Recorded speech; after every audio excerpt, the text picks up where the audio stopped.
అంతర్జాతీయ నగరం అని మనకు మనం గొప్పలు చెప్పుకుంటే సరిపోదు.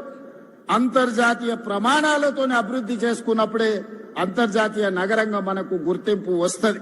అందుకే వాళ్ళు అడ్డం పడ్డా, కాళ్ళలో కట్టె పెట్టినా, శాపనార్థాలు పెట్టినా, ఏడ్చినా, పెడబొప్పలు పెట్టినా, చివరికి మూసిలో పడి పందులాక దొర్లినా వాళ్ళ ఏడుపు వినేది లేదు.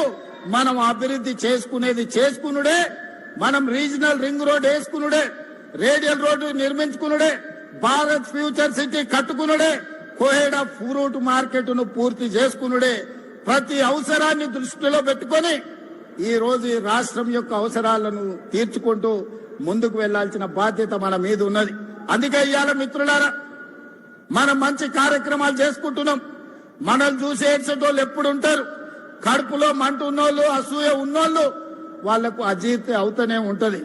వాళ్ళని ఎవరిని పట్టించుకోవాల్సిన అవసరం లేదు.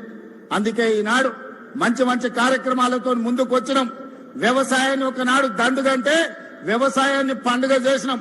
ఒకనాడు ఒరేసుకుంటే ఉరేసుకున్నట్టంటే ఈ రోజు ఒరేసుకున్న వాళ్లకు కనీసం మద్దతు ధరనే కాదు 500 రూపాయల బోనస్ ఇచ్చి దేశంలోనే అత్యధికంగా ఈ రబీ సీజన్ లో 1,41,000 మెట్రిక్ టన్నుల వరి ఉత్పత్తి చేసి దేశానికి ఆదర్శంగా నిలబడ్డాం.